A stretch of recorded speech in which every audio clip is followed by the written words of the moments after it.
કચ્છમાં છેલ્લા ઘણા સમયથી ઓનલાઈન ક્રિકેટ સટ્ટાનો રેશિયો વધી રહ્યો છે ત્યારે ઓનલાઈન ગેમિંગના ડેશબોર્ડના માધ્યમથી પૈસાની હાર જીતના સટ્ટાના જુગાર રેકેટનો પર્દાફાશ કરવામાં આવ્યો હતો। આ કેસમાં પશ્ચિમ કચ્છ એલસીબીએ કુલ 2,98,000ના મુદ્દામાલ સાથે 10 આરોપીઓને ઝડપી પાડ્યા હતા।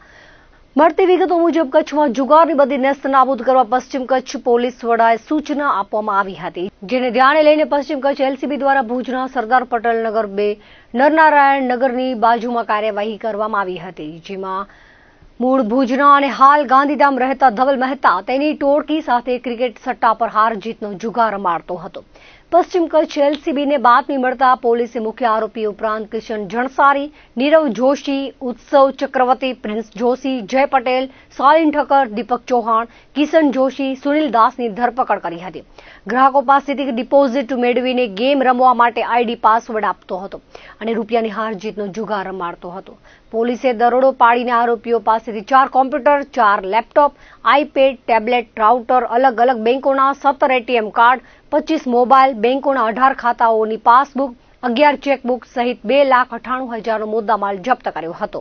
આ અંગે ડીવાયએસપી ક્રિશ્ચિયન દ્વારા પત્રકાર પરિષદ યોજાઈ હતી, જેમાં ડીવાયએસપીએ વધુ માહિતી આપી હતી।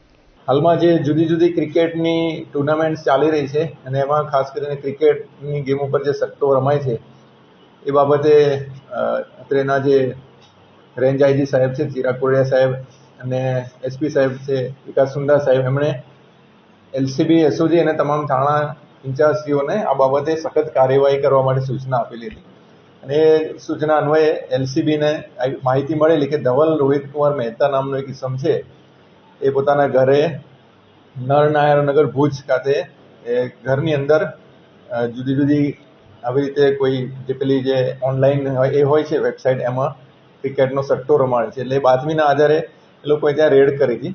ધવલ રોહિતભાઈ મહેતા અને બીજા 10 ઈસમો, બીજા 9 ઈસમો, ટોટલ 10 ઈસમો ત્યાં મળી આવ્યા હતા અને એ લોકો જુદી જુદી આઈડી ધવલ ક્રિએટ કરી આપતો હતો અને એ આધારે એ લોકો પૈસા જમા કરાવતા હતા અને એ આધારે એ લોકો ક્રિકેટનો સટ્ટો રમતા હતા।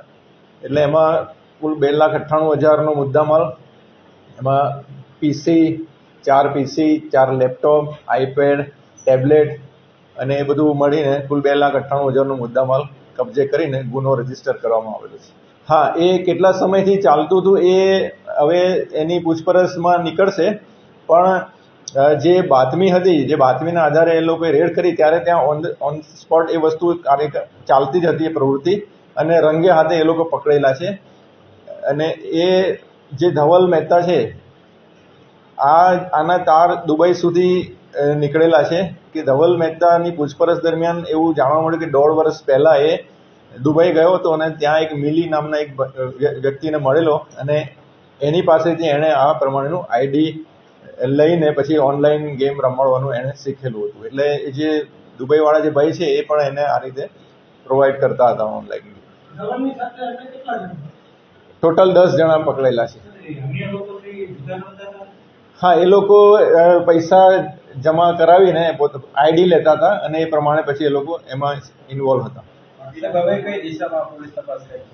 હવે જેમ આપણે સ્ટાર્ટિંગમાં થયું કે આ ક્યારથી ચાલતું હતું, પછી આના સિવાય એને કબજે કર્યું છે કોમ્પ્યુટર, લેપટોપ, ટેબ્લેટ વગેરે કબજે કર્યું છે। એટલે એમાંથી પણ અમે જે એલસીબીએ તપાસ એમને આપવામાં આવી છે એસપી સાહેબ દ્વારા, એટલે એમાંથી જૂનો ડેટા રિટ્રાઈવ કરીને કોણ કોણ આમાં સામેલ હતું, ક્યારથી આ પ્રવૃત્તિ ચાલતી હતી, એના મૂળ સુધી જવામાં આવશે।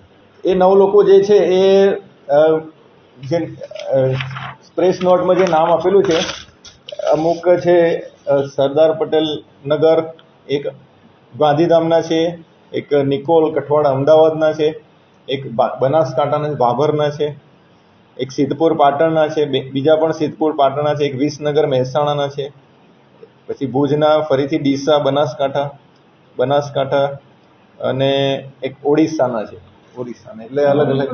ધવલની બેકગ્રાઉન્ડ હિસ્ટ્રીમાં આ છે કે એ 1.5 વર્ષ પહેલા આ રીતે દુબઈ ગયો હતો ત્યારે એક મિલી નામના ભાઈના સંપર્કમાં આવેલો ને એમને કીધું કે મને આ રીતે સેટ કરી આપો ક્રિકેટનું સટ્ટાનું। એટલે મિલી નામના ભાઈએ એને બીજા એક વ્યક્તિ સાથે સંપર્ક કરાવ્યો અને એ એમને ઓનલાઈન આ રીતે આઈડી પાસવર્ડ આપતા હતા। એ હવે મહાદેવ એમ નામ બદલ્યું છે, મિલી રાખ્યું છે કે કેમ, કે પછી આ મિલી અલગ વ્યક્તિ છે, એ તપાસમાં એ આપણે શોધવાનો પ્રયત્ન કરશે આઈઓ જે છે.